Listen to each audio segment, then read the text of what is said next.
Where are you watching from, and what time is it where you are right now? Look at your clock and say the minute out loud. I am asking because timekeeping is the first thing this story steals. In the box on my table, the hours do not move forward. They loop, names appear, vanish, and return 4 days later in the same handwriting with the same fee paid, as if the children could be handed back like parcels and sold again with a cleaner ribbon. The box came from a church attic in the Missouri Ozarks, wrapped in brown paper and tied with string. It groaned when I lifted the lid, the way old wood confesses to a secret. Inside lay a ledger, thin as a prayer book, and a stack of cabinet photographs that smell of coal and apple peel. Every photograph shows a child against the same painted column, the same curtain with 2 permanent creases, and the same chair with a shallow dent in its front foot. I turn the first page. Across the top it reads, Children Received, Westbound number 11, June 1904. The columns are neat, a person trying to make order out of motion. Halfway down, a boy appears as Joseph D., age 8, received at Mill Creek by Mrs. Hudson, fee settled. 4 lines later, Joseph D. appears again, now received at Pine Shed by Mr. Carter, fee settled. The ink is the same. The dates are 4 days apart. Between those lines, someone had to be paid twice.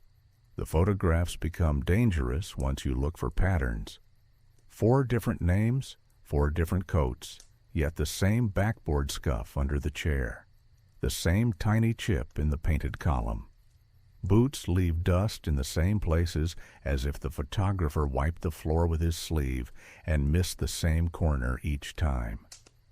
This was not a local studio. It was a traveling setup, assembled and taken down like a medicine show. It provided proof on paper that a child existed in a town long enough to be claimed. At the bottom of the box lie 3 receipts wrapped around a pencil stub. County paper, pale blue, stamped with an embossed seal. No. 114, care transfer, $2. No. 118, lodging, children 3. No. 122, conveyance to Mill Creek, return unused. The dates surround the entries for Joseph.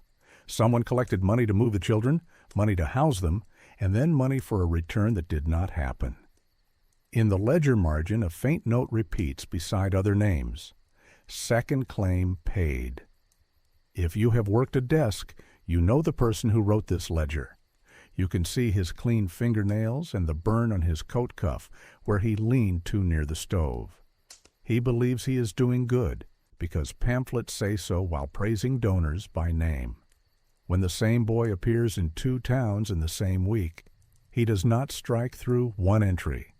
He records both and trusts that someone above him will reconcile the world. When a supervisor asks about duplicates, he points at the page and tightens his jaw. A hand-drawn map is tucked into the back cover, sketched in blue pencil, faded to lake ice. At left sits St. Louis, bracketed by the river like a seam of tin. West and south the line dips into hills and stops at 3 marks: Mill Creek, Pine Shed, Gideon. Next to each mark a fraction is written: 8/11, 6/9, 7/12. At first they look like box scores. Then a tiny legend in the corner changes the room. Children received over total displayed. There is a letter under the ledger, unmailed. The address begins New York and stops mid-line. Inside the script is steady, but trembles at the edges. Sir, respectfully, our agent makes the place look orderly when the train arrives. After it leaves, there is bargaining. Some children are returned by night, and there is no line for them in the morning count. If this is not addressed, I will resign and give testimony. The signature is sliced away with a neat knife stroke. You might decide that this is one small-town confusion, a clerk who copied badly, a photographer who loved his props. I decided that until I reach page 30. The pattern repeats in 1907, in 1909, and again in 1911 after the paper stock turns cheap and gray. The handwriting changes, but the habits remain like grooves in a threshold. Duplicate names. Second claim, paid. A third entry here and there with one cold word under remarks, returned. Returned from where is never stated. Listen closely now. This is not a haunting. It is a marketplace hidden inside a rescue mission. The train whistle gathered a crowd. The backdrop promised a story respectable people could stand beside. The ledger translated flesh into columns that could be audited without hearing a voice. Numbers tattle when the story falters. In these numbers, a second economy appears, one in which a child could be counted twice and billed twice. And in a false bottom of the box, a white card rattles with a final note. Do not catalog. 2 families still living. 1 will contest. Keep for now. Decide later. Later is now. St. Louis in the summer of 1904 dressed even its soot in celebration. Union Station threw brass light across the concourse, and the World's Fair pulled crowds like a tide. Beside the baggage room, a quieter theater opened. A curtain, a chair with a shallow dent, a ledger. The pamphlet said, Rescue. The ledger says something that does not enjoy daylight. The matron arrived with a list board strapped to her palm and a voice that could cut rope. She called towns as if handing out prizes. Mill Creek, Pine Shed, Gideon.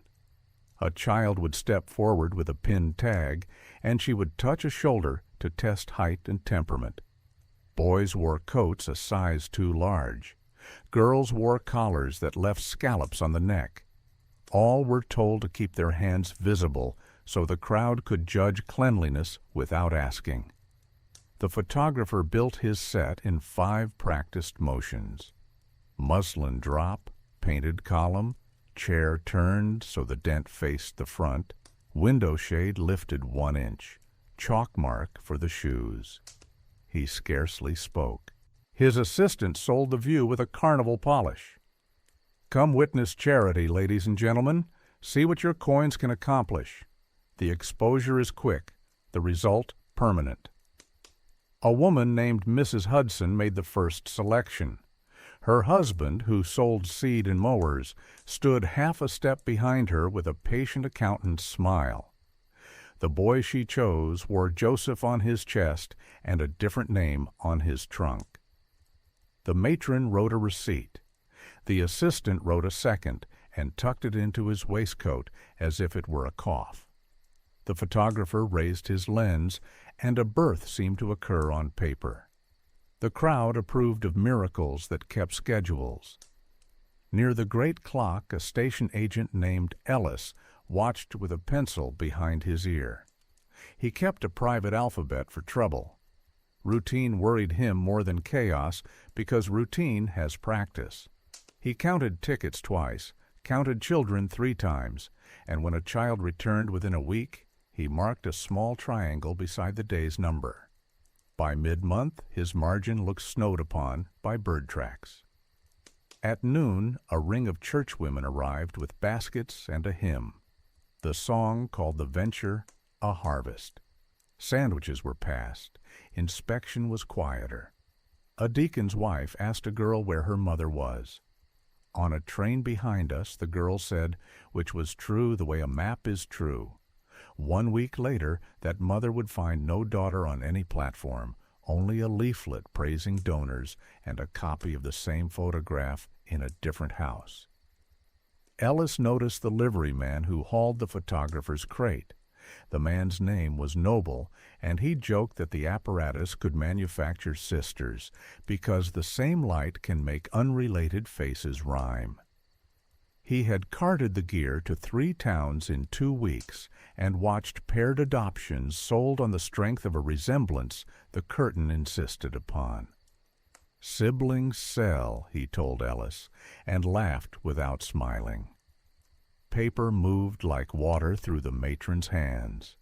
names crossed, corrected, and recopied with new initials. Jones became Johns to make space for a second Jones favored by a sponsor. A stamped badge on the letterhead opened doors and closed complaints in the same motion. The assistant counted fees into a tin that rode inside his coat. When the tin grew heavy, a messenger boy carried it to an evening train and returned with a fresh, empty tin and a peppermint. Mid-afternoon brought a gentleman with a city hat who never gave his name. He surveyed the children as if the platform were a parcel and selected 2 girls with similar chins. He requested a joint portrait on grounds of providence. The assistant nodded so quickly, he blurred. The picture was taken, the receipt written, and the gentleman bled into the fair crowds. Near dusk, the 2 girls stood again in the line for westbound, tags rewritten. By sundown, the platform smelled of cinders and orange peel. The special westbound engine rested under a veil of steam. The photographer folded his tripod and clapped a gentle hand on a boy's shoulder, telling him to sleep well. The matron consulted a telegram and pressed her lips thin with satisfaction. Ellis drew one more triangle and closed his notebook over his thumb, as if to hold the page still while the world moved. When the concourse finally quieted, the assistant returned alone. He checked the scuff on the backboard and deepened it by a hair so that tomorrow's pictures would match today's. He opened the ledger, ran a finger down the totals, and shaded a tiny square beside Joseph's name. Not a correction, a reminder. Joseph now belonged to 2 lines at once, and a second fee had found the right pocket. The bell rang once, and the westbound slid out. In the last window, a child pressed a palm to the glass, as if witnessing his own departure. Ellis watched the print fade. Near his heel lay a card that must have fallen from the assistant's pocket. "Do not catalog," it read in the same tight hand that haunted the margins. 2 families still living. 1 will contest. Ellis put the card in his breast pocket and stepped back into the stream of fairgoers. The route through the hills was a loop sold as a straight line. After St. Louis, the rails turned thin, and the car grew louder, and the matron stacked the children 2 to a bench, knees facing knees. She let the photographer aboard because his painted column had to be convincing in every town. His assistant sat on the money tin like a hen on an egg. Mill Creek came first.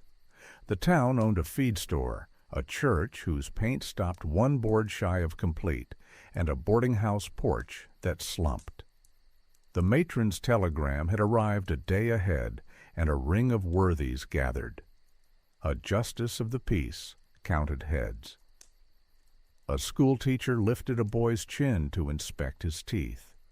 The photographer chose the west wall of the boarding house, hung the muslin, turned the chair so the shallow dent faced forward, chalked a mark for the shoes, and lifted the window shade 1 inch to match the light he liked in St. Louis. He hardly spoke. His assistant sold the view. "Come witness charity. See what your coins accomplish. The exposure is quick, the result permanent." Joseph's tag had been rewritten. Mrs. Hudson greeted him like a delayed package and slid a wrapped biscuit into his palm. Her husband signed a pledge. The justice dusted his seal and pressed it with an air of mercy. The assistant wrote a receipt, then another when a merchant insisted on sponsoring costs. That evening the ledger read received at Mill Creek by Mrs. Hudson, fee settled, children displayed 9, received 8. In the blue pencil margin, someone added a fraction, 8/9. Ellis copied the fraction into his pocket notebook and drew a small triangle beside the day's number. Pine Shed waited 2 stations farther, less a town than a decision people had made, beside a bend of road. A sawmill breathed damp steam. The clerk had a scar that flattened one ear. The matron squared the line of children and smiled a different smile, one that matched payroll ledgers and coal tickets. A farmer named Carter chose Joseph as casually as a man reaches for a tool he already trusts. The photographer did not change his setup. Pine Shed got the same curtain, the same column, the same chair turned to show the dent. The assistant counted fees into the tin and tucked a second slip into his waistcoat. The ledger for Pine Shed recorded 6/9. Joseph now belonged to 2 lines at once. The fraction in the ledger became 6/9. The benches on the train did not change. A girl who had posed with Joseph in Mill Creek now posed alone as Elsie, then again as Clara, her braid retied each time with the same ribbon. Memory clings to small things when the stage keeps repeating its props. Gideon sat along a creek where shale flaked like pie crust. The station kept a stove that breathed cinders and a widower agent who stacked newspapers by height. Selecting happened in lamplight. Lamplight organizes faces, which helps if you are selling families by silhouette. A deacon and his wife took 2 brothers whose matching shirts were a coincidence arranged on purpose. The matron produced a written pledge before the deacon asked. A woman with raw hands requested the youngest girl and was told the child must remain with her pair for now. The assistant explained that pairs increase the odds of success and reduce returns, and while he talked, he tapped the tin with his thumb until it made a soft metronome against the bench. Ellis walked the platform counting breath shows in the cool air. His count did not fit the fractions. A boy called Simon in Mill Creek became Simeon in Gideon, one letter stretched to make room for a sponsor's surname. He raised this to the matron. "Spelling migrates, Mr. Ellis," she said with Sunday school patience. "Children, too." He asked whether children often migrate back again within the week. She smiled into the lamplight until the question had no chair left to sit on. Returns happened at night. The assistant arrived in a buggy that belonged to no one in town. He stepped to porches and offered a speech about adjustment periods and the good of all concerned. He promised to resolve the paperwork personally so families would not carry clerical repetition. If they insisted on keeping the child, he congratulated them loudly and left a card. If they agreed to a return, he folded the card into his pocket and carried the child back to the boarding house, where the curtain already waited for tomorrow's proof. Ellis tried to follow the money. Lodging fees passed from the boarding house to the assistant's tin, and from the tin to a messenger boy on the evening train. The boy returned with a fresh, empty tin and a peppermint. The justice of the peace collected a small consideration for seals. The sawmill clerk asked for a rebate on transport that had never been charged to him. On the back of a waybill, someone had written refund conveyance, return unused. The sum of the parts exceeded the weight of the car. On the 3rd morning, the photographer tried something bolder. He posed 2 towns' worth of children together before the curtain, then led them away in pairs. He called it efficiency. Ellis called it confusion with witnesses. The matron called it providence. The fraction for Gideon went down as 7/12. The benches on the train remained unchanged. By the time the loop turned back toward the city, the ledger pages rasped like a file. The children slept in knots of coats. Joseph kept the stale biscuit as if it were a token he could tender for a promise owed. Ellis opened his notebook and wrote his own sum for the circuit. Children arrived 14. Children placed 21. He shut the book and pressed it to his chest to learn whether numbers could bruise. Mrs. Hudson kept a kitchen ledger the way other women kept recipe cards. It lived beside the flour bin, and every entry arrived in her square, careful hand. On Monday she wrote Joseph's name, then his size and boots, then the cost of a second-hand coat she pretended was new by sewing a ribbon to the inside pocket. When she asked his birthday, he answered twice without blinking. The first date, he said, was the one pinned to him at the station. He recited it with the flat certainty of a timetable. The second belonged to the lady who fed him broth in a house with a yellow porch.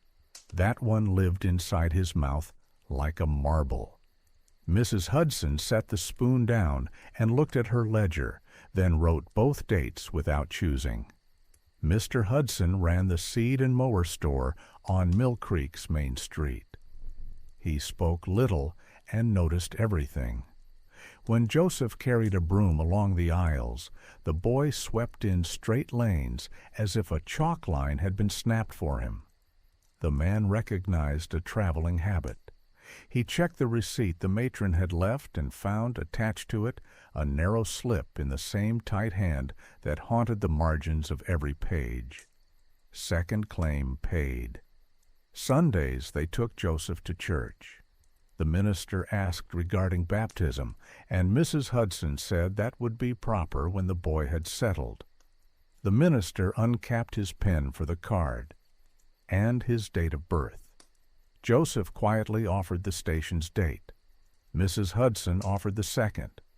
The minister blinked twice and wrote one down without saying which. There were other tells. Joseph arranged his belongings into pairs, 2 buttons on the nightstand, 2 crumbs set side by side on the saucer, 2 matches in the dish above the stove. When Mr. Hudson handed him the box key to fetch twine from the shed, the boy returned the key and stood waiting for a second one. He could not shake the feeling that everything came as a set.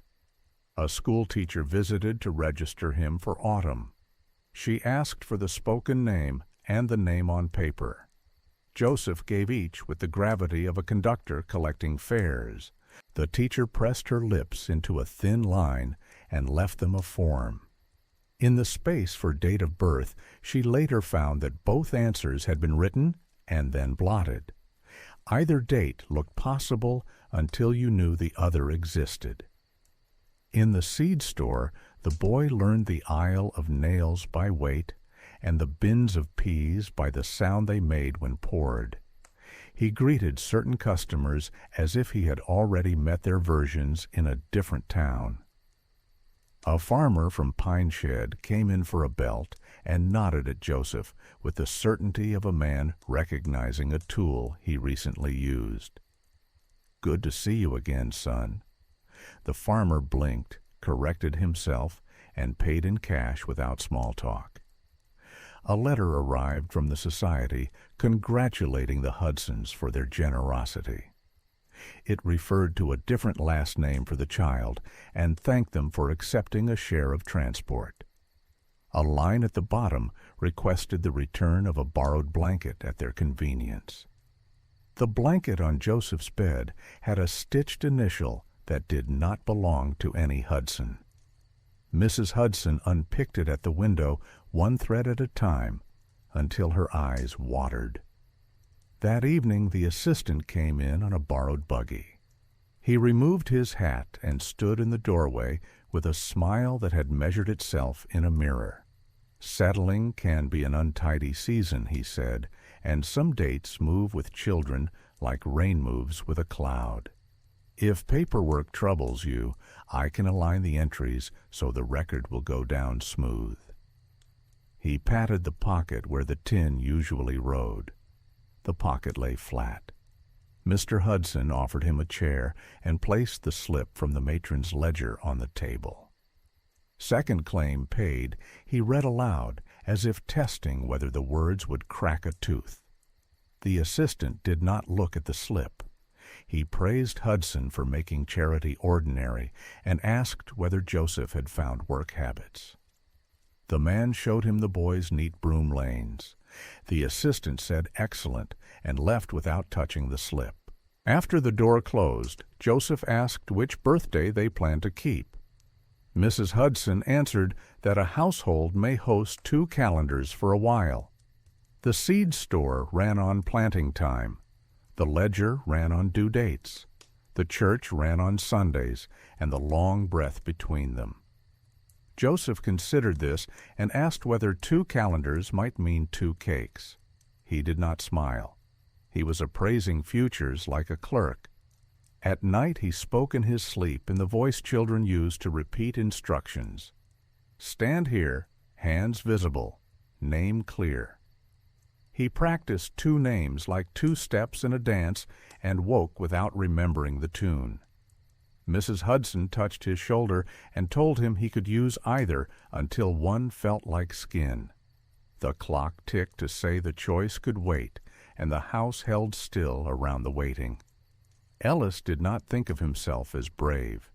He thought of himself as accurate.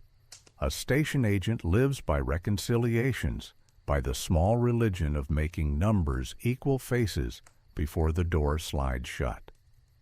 When the orphan car left him with fractions that would not stand, he did what men like him do in the absence of courage.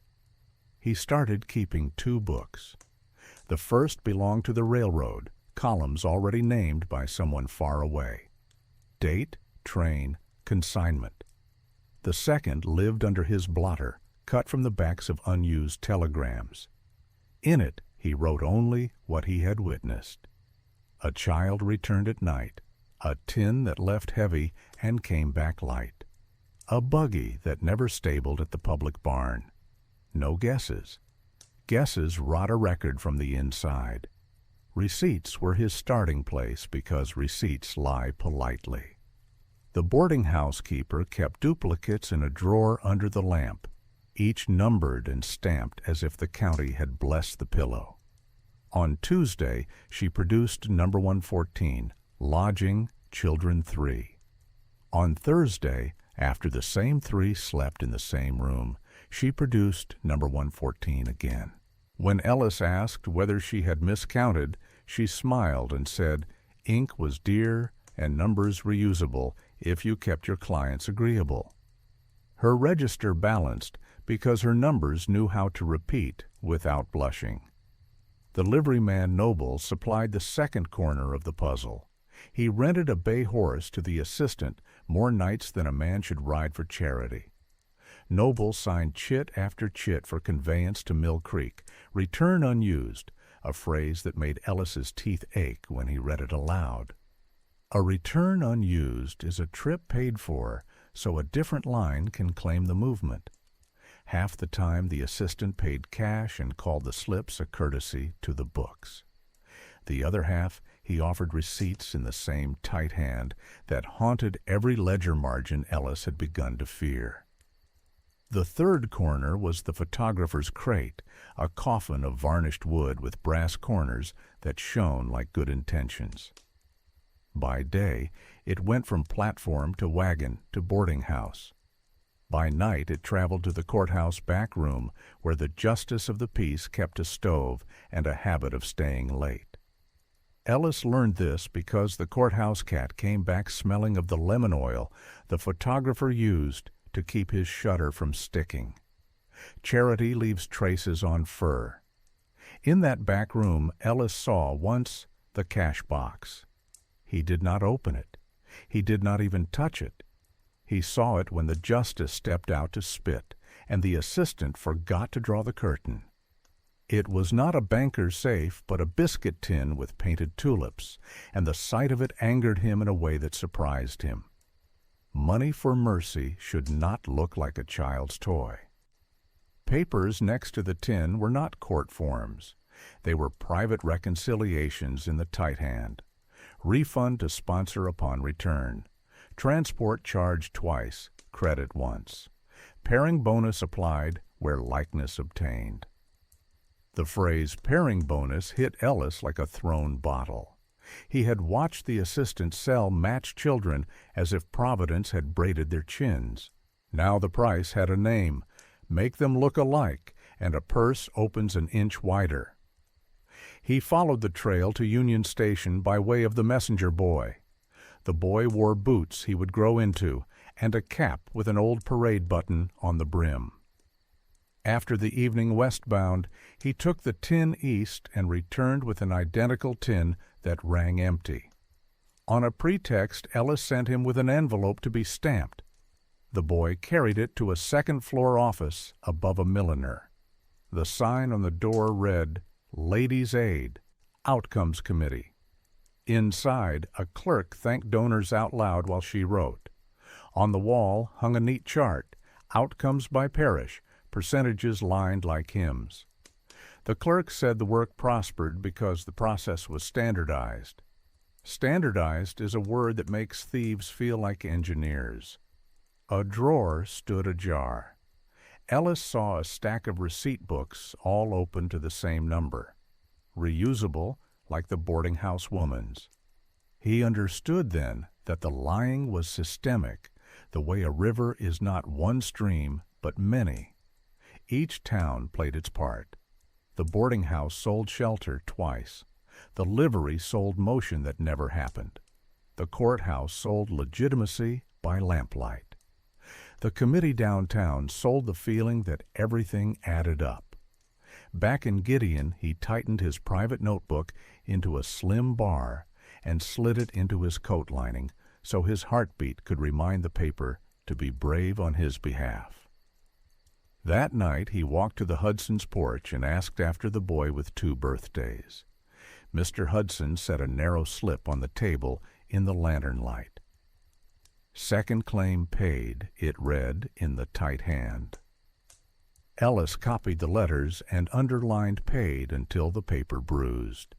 He then stepped over a line he had drawn for himself years ago. He interfered. Through a friend in the division office, he asked for a minor routing anomaly.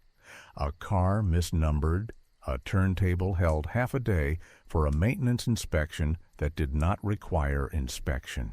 Not to strand children who would bear the cost of waiting, but to knock the assistant off his schedule on a day when receipts were expected to move. The delay put the assistant on a rented mule and kept the courthouse stove burning later than usual. Ellis waited in the hedgerow with a cricket for company. When the assistant finally left, he carried the biscuit tin under his coat in weather that did not need coats. Ellis stepped into the lane at an angle that made collision plausible and apology mandatory. The tin thumped the road and rang like a small bell. They both froze.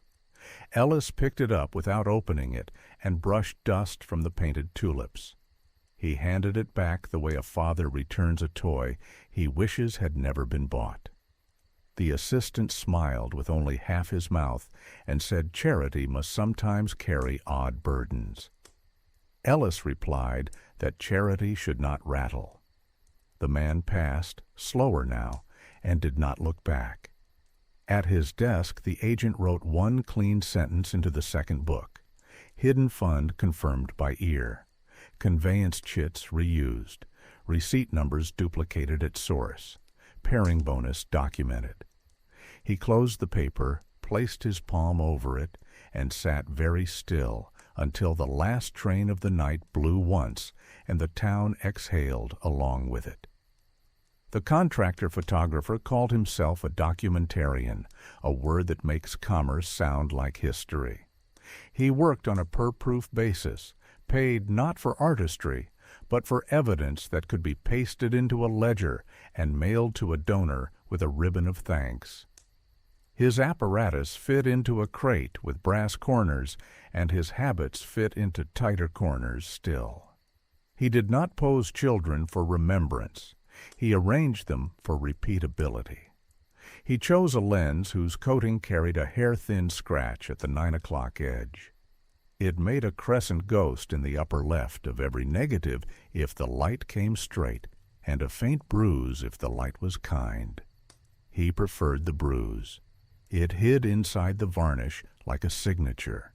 The chair had a shallow dent in its front foot, so the sitter's knees would settle at the same angle town after town. The curtain bore two stubborn creases that argued with any wind. A chalk nick on the floor tied the shoes to a single stance, even when the ground boards changed. On the road, he bought paper by the case in the city under a generic brand. He kept a rubber stamp kit that let him pretend each card mount came from a different studio. Mill Creek Fine Portraits one morning, Pine Shed Photographic Rooms that afternoon, Gideon Art Gallery by lantern. The names impressed donors and comforted committees who wished to see a native hand at work. The truth traveled with the crate. He carried retouching pencils, shaved to needles. With them, he could soften a scar, deepen a dimple, or fuse freckles into a stipple that made faces rhyme. When sponsors requested siblings for the good of adjustment, he lifted the chin of one boy and lowered the chin of another, and tipped the same soft graphite at the corners of their mouths, so kinship seemed inevitable. Pairing bonus applied where likeness obtained. Ellis had read the phrase. The photographer practiced it in graphite. The most dangerous trick was not retouching, but repetition. In his trunk he kept envelopes of negatives marked with initials rather than names. J.D. for the boy who answered to Joseph, and to two other names besides, E.C. for the girl whose braid held a ribbon that could be tied again without fraying. When a town wanted proof that a child had been presented, he could print from yesterday's plate, stamp a new town on the mount, and hand the result to a committee woman who trusted paper more than memory. He had reasons he told himself. Standardization speeds mercy. Sponsors deserve certainty. Rural studios are unreliable. He imagined himself the hinge that kept a machine from rattling apart. Yet his notebook betrayed the arithmetic of his soul. Under a column labeled efficiency, he tallied how many placements one negative could support. 4 was ordinary. 6 was a good day. 8 meant the chair and curtain had sung in key, the light had not bitten, and the child had held his breath like a prayer. The dark room revealed him. In a borrowed pantry behind the boarding house kitchen, he strung lines and pegged wet proofs with clothespins that smelled of onions. The same face looked down in a dozen copies, each with a margin trimmed differently to hide the scratch at 9 o'clock. He trimmed narrow for Mill Creek, generous for Pine Shed, oval for Gideon, where the committee favored scissors with ornamental teeth. If you looked at the edges, you would swear they came from 3 hands. If you looked at the crescent, you could hear the lens confess in a whisper. He kept a ledger of his own, separate from the matron's. Not names. Names entangle a man. He wrote initials, count, town mark chosen, fee owed, and fee received. A third column tracked extras, duplicate mounts, rush delivery, paired portrait surcharge. When the assistant rattled the biscuit tin, the photographer penciled a tick. When a child was returned at night, he drew a small square and wrote, "Keep proof." He claimed he did not profit from returns. He profited from the possibility of returns. Ellis arrived at the pantry door on the afternoon the loop bent homeward. Steam from the kettle muddied the air. He said he had a shipment label to verify. The boarding house woman waved him through. He did not touch the negatives. He watched them. The crescent bruise repeated in the upper left like a guilty moon. In one print the bruise was hidden by an oval mat. In another it peered from the corner of a square trim. The faces were brothers only because the graphite agreed they should be. The photographer noticed and smiled with professional courtesy. "Standard mounts, sir. The charities like a coherent presentation." Ellis said presentation should cohere with reality.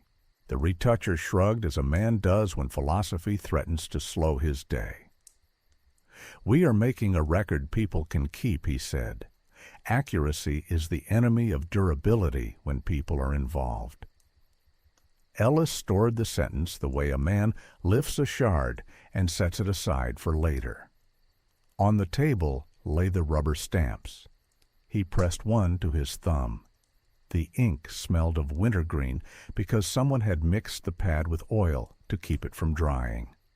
The stamp said, "Pine Shed Photographic Rooms," in a type unlike the Mill Creek stamp 5 inches away. The photographer offered the most dangerous defense an artisan can utter. Consistency is a moral good. It comforts donors to see that the work looks as it should wherever it is done. The agent thought of the women who liked framed certainty more than smudged truth and felt the room tilt. When the kettle spat, a blind of steam hid the room for a breath. In that breath, Ellis lifted a proof whose corner had not yet been stamped. It showed Joseph's face looking left in light like milk. He set it down exactly where it had been. He did not intend to steal. He intended to remember. A man can carry a pattern in his head and testify to it later without touching property at all. As evening gathered, the photographer packed with the tenderness of a circus man bedding an animal. Chair, curtain, column, chalk, lens, pads, pencils, stamps, crate. The dent in the foot faced inward now, ready to face outward in the next town. He patted the crate twice, the way he patted children after exposures, and carried it toward the livery. Ellis followed him to the stoop and stopped, because sometimes seeing is the only honest violence a witness is allowed. Behind him the pantry darkened, and a single wet proof rocked on its clip. It held the crescent bruise in the upper left like a second moon, and the graphite shine at a mouth meant to match someone else's smile. If you flipped it, you would find no name, only fiber and damp. If you stamped it, you could tell any town the charity chose to tell. It would outlive most of the children it pretended to fix in place. The courthouse in Gideon always smelled of paste and stove soot, but in the summer of 1909 it learned a scent that would not wash from stone. Fire does not need much when paper has been taught to feel safe. The justice of the peace stayed late that Friday because a storm prowled the hills. He banked the stove, pressed a curling map under 2 law books, and unlocked the back room where the neatest lies slept. Guardianship forms with seals heavy enough to silence questions. The assistant arrived with his careful hat and a grin imported from a smoother street. Under his coat, the biscuit tin knocked like a polite heart. "Inventories are due," he said, "and certain packets must be reconciled before the month turns." He said reconciled the way a parson says, "repent." The justice nodded, because nodding costs less than doubt. Ellis had learned to stand where he could hear without being seen. He took the outside stair to the landing that watched the back room through the transom. From there he saw the table, the stove's small red eye, and the stack of forms that had been troubling his sleep. Each bore a date, a signature, and an address that existed the way a rainbow exists above a field. Walk to some of those addresses, and you meet a split-rail fence and a dog that does not know your name. The assistant shook out the packets as a woman shakes a pillow, then aligned them in 3 stacks and produced a small bottle with a skull on its label. "Only for lifting seals," he said, which is how worse things introduce themselves. He dampened a cloth, pressed where the embossing puckered the paper, and the impression softened enough to accept a replacement. The justice looked away, as men do when present for a small vandalism invited to call itself repair. The fire began as a blue thread at the stove's throat. The assistant opened the iron door to feed a crumpled draft and an envelope that did not comply. flame respects neither intent nor minutes. It respected the drawer of filings even less. A sheet lifted, took breath, and leaned into the next sheet like a drunk into a friend. Ellis was moving when the assistant said, too loudly, "Well now." A man with a pump would have shouted and fetched water. The two men inside became delicate instead, snatching at particular papers while ignoring the orange bloom above the drawer. The justice clutched a ledger to his chest like a hymn. The assistant slid the biscuit tin into a sack and kicked the stove door shut with precise offense.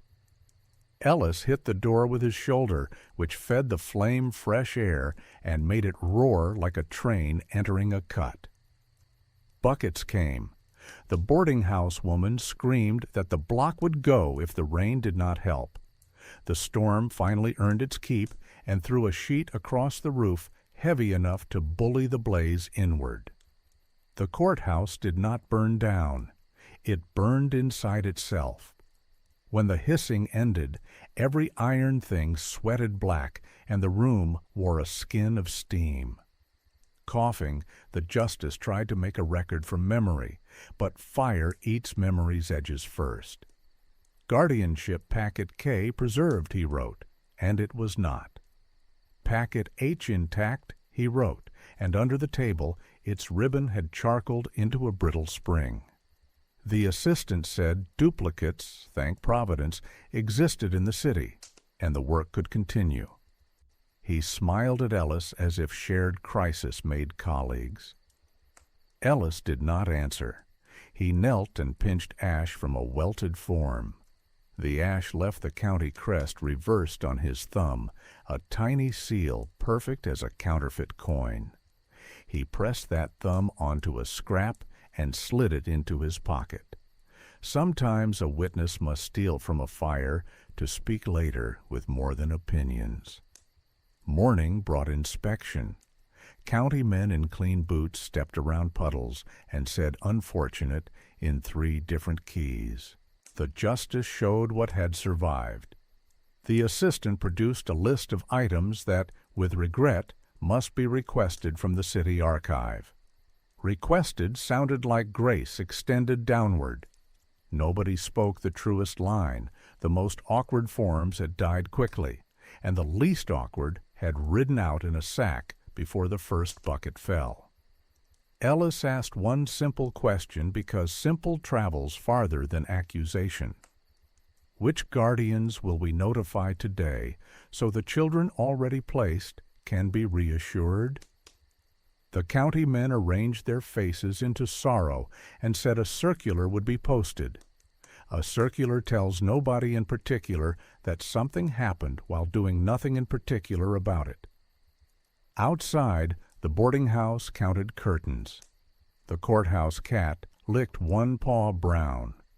The photographer looked at the scorched transom and called it a pity. He asked whether his crate had suffered. Nothing was lost that cannot be repeated, the assistant said, and for once he did not lie.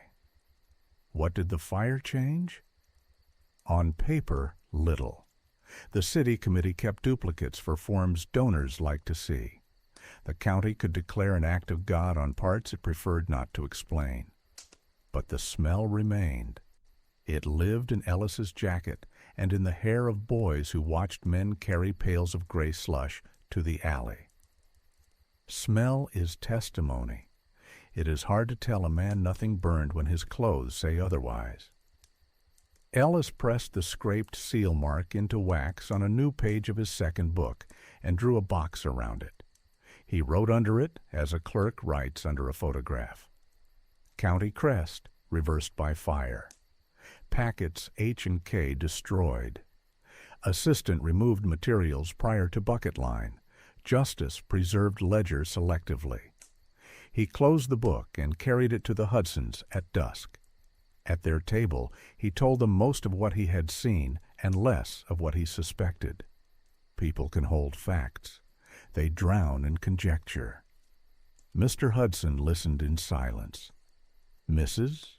Hudson kept a hand on Joseph's shoulder in a way that told any God tracking sincerity that the child must not be subtracted again. When Ellis finished, Joseph asked whether fires take birthdays. "Fires take what is shelved closest to the door," Ellis said. Birthdays, he hoped, are kept deeper in a house. The boy nodded in the adult way he had learned on platforms. He went to the corner where he had been making pairs of small things and unpaired them. 2 buttons, 2 matches, 2 crumbs. He pocketed one of each and left the other on the table. If the world burned one set, a set might remain. It was a child's ritual and a professional's plan. It looked like faith and smelled like smoke. The spring of 1915, the City Society announced an audit of itself. A circular arrived with cheerful italics. Outcomes Committee to perform routine review of placements. Agents were to forward proofs, receipts, and any correspondence demonstrating goodness. They did not ask to see children. They asked for paper that could be stacked, bound, and read to donors over chicken salad. The matron held the circular to the window and watched the watermark swim. Audits are kindest when the story already matches the ledgers. Her ledgers matched because the photographer trimmed reality to fit them. Still, she gathered a packet, receipts that had escaped the courthouse fire, committee duplicates, a dozen photographs stamped as if from 3 different studios. She left out the biscuit tin. She left out the small card that said, "Do not catalog." 2 families still living. 1 will contest. The photographer offered to refresh proofs so the set would cohere. He cleaned the lens, oiled the shutter, and chose mounts with tidy borders that hid the crescent bruise at the upper left. The assistant practiced phrases before a mirror. Standardized, auditable, uniform. Each said so slowly the words seemed to solidify on the air. The justice of the peace signed a certificate attesting that placements had complied as far as practicable, a phrase a man can walk through without touching the sides. Ellis wrote a letter he did not mail. He addressed it to the corresponding secretary, whose name he had found in a stack of minutes. He listed only what he had witnessed: duplicate boarding house numbers for the same nights, livery charges marked return unused while children reappeared within the week, paired portraits sold as Providence, fractions in the ledger that spoke of more children placed than had arrived. He folded the paper and carried it in his coat like a second rib. The audit team arrived with parasols and a stenographer who never looked up. They set notebooks in the boarding house parlor and asked for order. The matron presented the packet. The photographer spread the prints like a salesman with a traveling case. The assistant's speech landed last, a layer of lacquer over wood already sanded. Consistency comforted them. When Ellis said platform counts did not align with fractions, the chairman smiled as at a child pointing where a rainbow ends. The stenographer read conclusions before the tea cooled. Placements within expected ranges. Returns minimal and attributable to temperament. Documentation consistent across districts. The word consistent worked on the room like a hymn refrain. The team thanked the town and promised a report with embossed covers. After they left, the matron opened a tin of letters she had never sent. They were addressed to children whose names had worn different hats. Some apologized for confusion. One promised that a misplacement did not mean rejection. One began, "Dear Joseph," and ended with a line drawn through the signature space. She closed the tin. Fire cleans quickly, she thought. Paper kills by keeping. Ellis carried his own letter to the post and took it back again, remembering a detail. He opened it with kettle steam, added a sentence about the biscuit tin painted with tulips, and smoothed the flap with paste. The wrinkle left by his thumb felt like a scar the letter would carry into whatever office received it. At the depot, the messenger boy with the parade button slid the envelope into a leather bag that smelled of lemon oil. The bag rode east. 3 days later, an answer came too soon for comfort. The corresponding secretary thanked him for his concern and assured him that procedures ensured both consistency and compassion. Irregularities, when present, were local weather, not climate. She invited future observations through proper channels. At the bottom, in pencil and in a different hand, "I hear you. Keep your records safe." He folded the reply into his second book between the scraped reverse seal and a duplicate boarding-house chit. That night he told the Hudsons what could be told. Joseph listened with his head tilted like a boy at a gramophone horn. "If the city believes in consistency," he said, "perhaps I should keep both birthdays until someone can count me properly." Mrs. Hudson answered that a boy can be 2 on paper and 1 at a table. Mr. Hudson set a hand on the ledger and said the table would decide. The audit changed nothing loud. Trains kept schedules. The photographer's crate kept its corners bright. The assistant's pocket kept its rattle. But the town learned a new quiet, the kind that arrives when a polite door closes on a true thing. Ellis sharpened his pencil and continued the only work left to him. He wrote clean lines a stranger could read later without asking for his voice to explain them. He dated the page. He did not sign it. Outside, an evening train blew once, and the valley echoed it, doubling the sound so it seemed 2 engines lived in the same canyon. Ellis chose to hear only one. He could not afford duplicates anymore, not in the ledger, not in names, not in the minutes before sleep, when the day tried to repeat itself under his ribs. The timetable called it westbound number 12, but among crew it had another name, the ghost car. It wore the same paint as any other coach and kept the same brass numbers, yet manifests arrived with blanks where they should not, and the matron changed without notice as if the job itself shed skin. On a Monday in late summer, number 12 took steam with the photographer aboard, the assistant sitting his tin, and a row of children tagged neat as parcels. The matron waved her list board and counted aloud. 8 displayed, 8 received, she said for the benefit of any ear that needed comfort. Ellis heard 9 breaths. Differences have a way of multiplying once the wheels turn. At Mill Creek, the lineup produced 8 framed smiles for 9 displayed children. At Pine Shed, the paired portrait that sponsors loved took shape on the same curtain with the same dent-faced chair, but the pair did not match the list. Gideon saw a child receive 2 names in one afternoon because a deacon's promise outbid a merchant's pledge. Each town felt normal because each town saw only its day. The Loop saw all the days at once and added them the way a conductor tallies fares in a head that cannot afford poetry. Near the end of the circuit, on the climb toward the ridge where shale breaks like pie crust, the matron vanished between cars. A brakeman swore he had seen her step onto the platform to take air. The next coach swore she never arrived. When the conductor pulled the cord, the whistle spoke once, and the wheels shrieked themselves clean, and men ran with their hands high because speed makes you reach.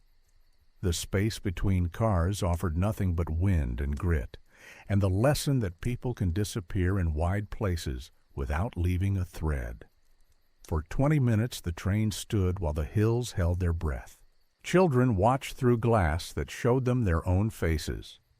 The assistant said the schedule must be respected, and the conductor said the schedule would take a number and sit. Ellis walked the ballast with the brakeman until the stones filled his shoes. He found a dropped pencil with a list board's chew marks, a hairpin, and a scrap from a receipt book cut to the same number he had seen reused before. He did not find a body. He found the absence of one, which is worse when the math already limps. Without a matron, the loop should have ended. Instead, the assistant produced a second set of tags from his coat and a second list board with lines pre-ruled. He wrote names in a hand that made duplicates look plausible. The photographer nodded because light was still good.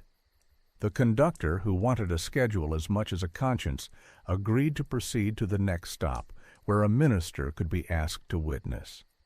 The train moved. The space where the matron should have been stayed open like a missing tooth, you tongue without thinking. At the next town, the assistant called the gathering an emergency demonstration. He asked the minister to bless the proceedings and the justice to stamp where needed. The blessing was brief. The stamping was not. A fresh set of proofs began to dry in the boarding house pantry while the first set still hung from the line. Two Josephs emerged if you looked sideways, the one Mrs. Hudson had chosen and the one written that afternoon in a steadier pen. One would take a seat by a stove. One would live in a ledger. By dusk, a new woman boarded to wear the matron's badge. She carried herself like someone hired for the hour. She found the children quiet and the list board balanced to the count the assistant preferred. She told Ellis the previous matron had likely reached the other coach by a different platform and would rejoin them in the city. He asked which platform.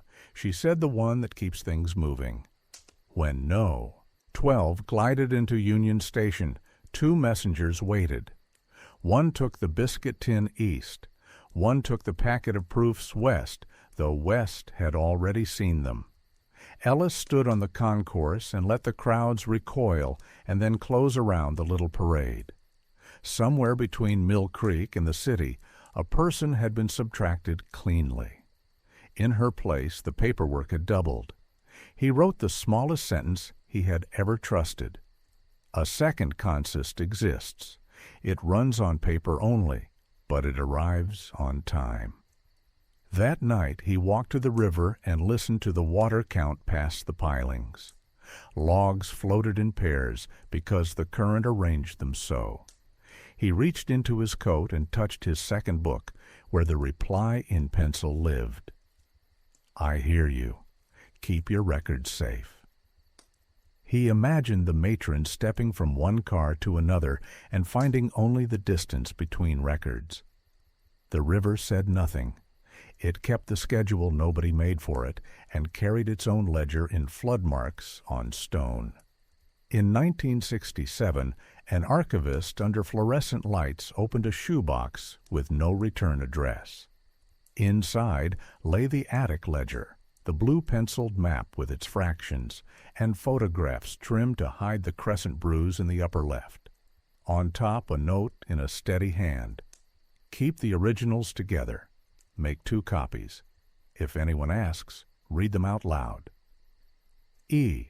She read, dust lifting at every turn. She did not know Ellis by name, yet she recognized his angle because she worked at a desk too.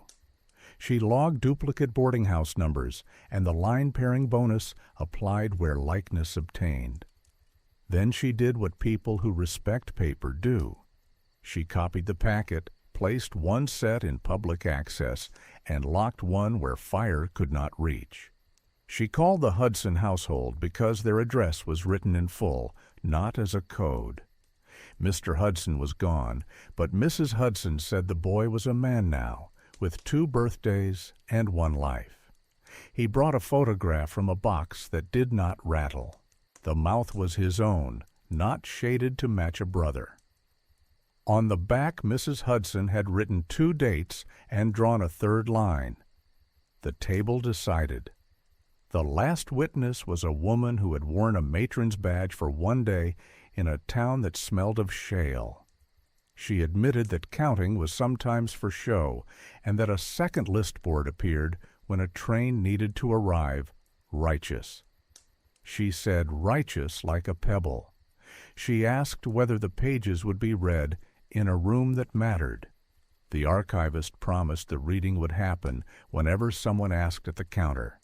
She stamped a label for the spine, wrote a finding aid naming every place the fractions failed, and kept the photographs together so the crescent could confess in chorus. The drawer card read, Orphan Train Ledger, 1904, 1917. Duplicates, returns, proofs, access on request. When she locked the room, she kept one sentence not fit for any catalog. A second consist exists. It runs, but it arrives on time.